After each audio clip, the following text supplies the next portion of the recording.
Hello ನಮಸ್ತೆ, ಎಲ್ರಿಗೂ ಸ್ವಾಗತ. ಇವತ್ತಿನ ನಮ್ಮ ವಿಡಿಯೋದಲ್ಲಿ ಚಿಕನ್ ಸುಕ್ಕಾನ ಹೇಗೆ ಮಾಡೋದಂತ ತೋರಿಸ್ಕೊಡ್ತಾ ಇದ್ದೀನಿ.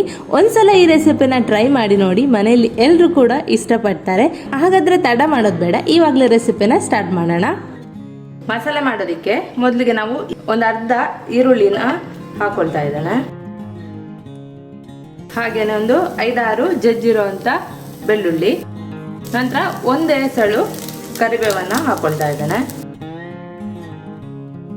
1 ಟೇಬಲ್ ಸ್ಪೂನ್ ಆಗುವಷ್ಟು ತೆಂಗಿನ ಎಣ್ಣೆನ ಹಾಕೊಳ್ತಾ ಇದ್ದಾನೆ. ಈರುಳ್ಳಿ ಹಾಗೇನೆ ಬೆಳ್ಳುಳ್ಳಿದು ಹಸಿ ವಾಸನೆ ಹೋಗಿ ಸ್ವಲ್ಪ ಬಾಡಬೇಕು, ಅಲ್ಲಿ ತನಕ ಸ್ವಲ್ಪ ಹುರಿತಾ ಇದ್ದಾನೆ.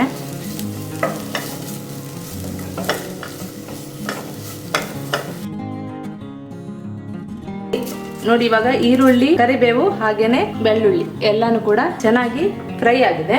ನಂತರ ಇದಕ್ಕೆ ನಾನು 1 ಇಂಚು ಚಕ್ಕೆ, ಹಾಗೇನೆ ಒಂದು ಸಣ್ಣ ತುಂಡು ಸ್ಟಾರ್ ಹೂವು, ಮತ್ತೆ ಅರ್ಧ ಟೀ ಸ್ಪೂನ್ ಸೋಂಪು, 1 ಏಲಕ್ಕಿ ತಗೊಂಡಿದ್ದಾನೆ, ಇದನ್ನು ಹಾಕೊಳ್ತಾ ಇದ್ದಾನೆ. ಗರಂ ಮಸಾಲ ಹಾಕದೆ ಕೂಡ ಮಾಡಬಹುದು.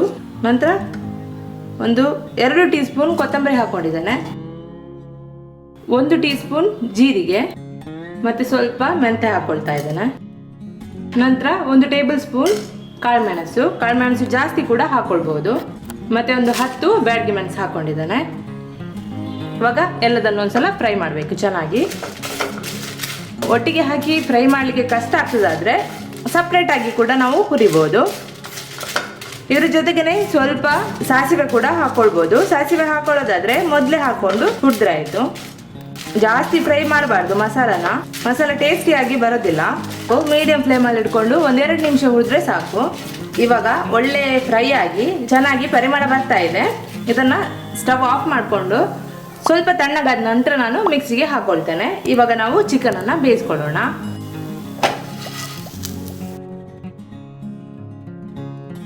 ಎರಡು ಚಮಚ ತೆಂಗಿನ ಎಣ್ಣೆ ಹಾಕ್ತಾ ಇದ್ದೇನೆ.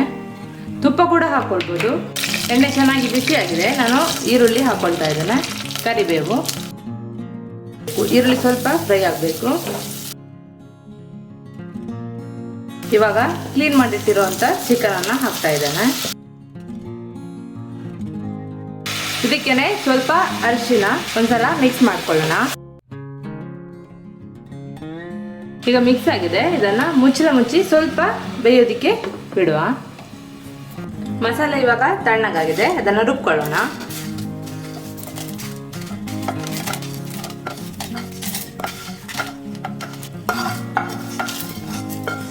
ಇದನ್ನ ಇವಾಗ ರುಬ್ಕೊಳ್ತೇನೆ, ನೀರು ಹಾಕದೆ ಹಾಗೇನೆ ಡ್ರೈ ಆಗಿ ರುಬ್ಕೊಳ್ತೇನೆ. ನೋಡಿ, ಈಗ ಚಿಕನ್ ಚೆನ್ನಾಗಿ ನೀರು ಬಿಟ್ಟು ಬೇಯ್ತಾ ಇದೆ. ಇದಕ್ಕೆ ಇವಾಗ ಉಪ್ಪು ಸೇರಿಸ್ತಾ ಇದ್ದೇನೆ. ಹಾಗೇನೆ ನಾವಿವಾಗ ರೆಡಿ ಮಾಡ್ಕೊಂಡಿರುವಂತ ಮಸಾಲೆ ಕೂಡ ಹಾಕೊಳ್ತಾ ಇದ್ದೇನೆ. ಪೂರ್ತಿಯಾಗಿ ಒಂದೇ ಸಲ ಹಾಕ್ತಾ ಇದ್ದೇನೆ. ಇವಾಗ ಚೆನ್ನಾಗಿ ಒಂದ್ಸಲ ಮಿಕ್ಸ್ ಮಾಡ್ಕೊಳ್ವ.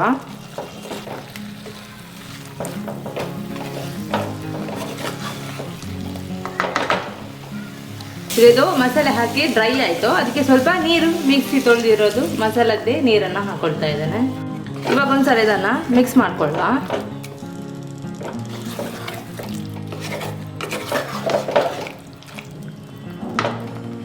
ಇವಾಗ ಮುಚ್ಚಿ ಬೇಯೋದಿಕ್ಕೆ ಬಿಡಬೇಕು. ಮಸಾಲನ ಚೆನ್ನಾಗಿ ಚಿಕನ್ ಎಳ್ಕೊಳ್ಬೇಕು. ಒಂದು 10 ನಿಮಿಷ ಬೇಯಬೇಕು. ಚಿಕನ್ ಬೇಯ್ತಾ ಇದೆ. ನಾವಿಲ್ಲಿ ಸ್ವಲ್ಪ ತೆಂಗಿನ ತುರಿನ ಹುರ್ಕೊಳ್ಳೋಣ. ನಾನೊಂದು ಅರ್ಧ ಕಪ್ ಅಷ್ಟು ತೆಂಗಿನ ತುರಿ ತಗೊಂಡಿದ್ದೇನೆ. ಖಾರ ಕೂಡ ಕಡಿಮೆ ಆಗುತ್ತೆ, ಅದೇ ತರ ಟೇಸ್ಟ್ ಕೂಡ ಚೇಂಜ್ ಆಗುತ್ತೆ. ಜಾಸ್ತಿ ತೆಂಗಿನ ತುರಿ ಬೇಡ, ಒಂದು ಅರ್ಧ ಕಪ್ ಅಷ್ಟು ಸಾಕು. ಇವಾಗ ಇದನ್ನ ಸ್ವಲ್ಪ ಹುರಿಬೇಕು. ನೋಡಿ, ಇದು ಸಾಕಿಷ್ಟು. ನಾನಿಲ್ಲಿ ಸಣ್ಣದಾಗಿ ತುರಿದಿಡ್ಕೊಂಡಿದ್ದೇನೆ, ಆದ್ರಿಂದ ನಾನು ಮಿಕ್ಸಿಗೆ ಹಾಕೊಳ್ಳೋದಿಲ್ಲ, ಡೈರೆಕ್ಟ್ ಆಗಿ ಹಾಕ್ತೇನೆ. ದೊಡ್ಡ ಪೀಸ್ ಏನಾದ್ರು ಇದ್ರೆ ಸ್ವಲ್ಪ 1 ಸುತ್ತಷ್ಟು ಮಿಕ್ಸಿಗೆ ಹಾಕೊಂಡ್ರೆ ಆಯ್ತು. ಇವಾಗ ಇದನ್ನ ಸ್ಟವ್ ಆಫ್ ಮಾಡ್ಕೊಳ್ತೇನೆ. ಇವಾಗ 10 ನಿಮಿಷ ಆಗಿದೆ. ನಾವು ಹಾಕಿದ ನೀರು ಕೂಡ ಪೂರ್ತಿಯಾಗಿ ಡ್ರೈ ಆಗಿದೆ. ಇವಾಗ ಇದಕ್ಕೆ ಒಂದು ಅರ್ಧ ನಿಂಬೆಹಣ್ಣಿನ ರಸ ಹಾಕ್ತಾ ಇದ್ದೇನೆ. ನಾನು ಆವಾಗಲೇ ಹುಣಸೆ ಹಣ್ಣನ್ನ ಹಾಕೊಳ್ಳಿಲ್ಲ. ಹುಣಸೆ ಹಣ್ಣಾದ್ರೆ ಹಾಕೊಳ್ಬೋದು, ಅಥವಾ ಇದೇ ತರ ನಿಂಬೆ ರಸ ಕೂಡ ಹಾಕೊಳ್ಬಹುದು.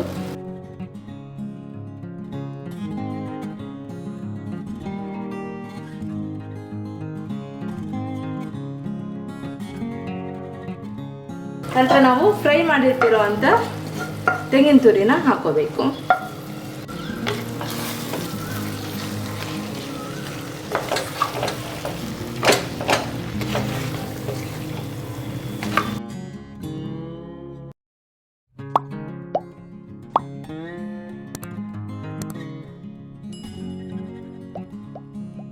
ಈಗ ಚಿಕನ್ ಸುಕ್ಕ ರೆಡಿ ಆಗಿದೆ. ಇನ್ನೊಂದು ಸ್ವಲ್ಪ ಹೊತ್ತು ಇಟ್ಟರೆ ಸಾಕು, ನಾವು ಫ್ರೈ ಮಾಡಿದ್ದೇವೆ.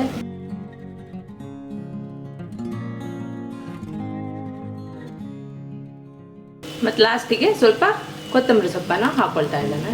ಇವಾಗ ಸುಕ್ಕ ರೆಡಿ ಆಯಿತು. ಕೋಳಿ ಸುಕ್ಕ ರೆಡಿಯಾಗಿದೆ.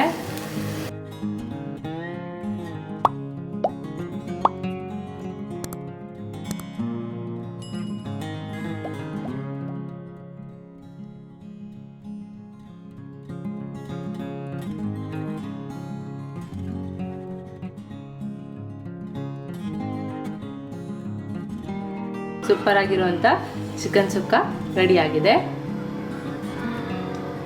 ನಿಮಗೆ ಈ ರೆಸಿಪಿ ಇಷ್ಟ ಆಗಿದೆ ಅಂತ ಅಂದ್ಕೊಂಡಿದ್ದೀನಿ. ಇಷ್ಟ ಆಗಿದ್ರೆ ಲೈಕ್ ಕೊಡಿ. ನೀವು ಕೂಡ ಟ್ರೈ ಮಾಡಿ ರೆಸಿಪಿನ. ಹೇಗೆ ಬಂತು ಅಂತ ಕಮೆಂಟ್ ಮಾಡಿ ತಿಳಿಸಿ. ಮತ್ತೆ ಇನ್ನೊಂದು ಒಳ್ಳೆಯ ರೆಸಿಪಿ ಜೊತೆ ಮತ್ತೆ ಬರ್ತೇನೆ. ಅಲ್ಲಿವರೆಗೂ ನಮಸ್ತೆ.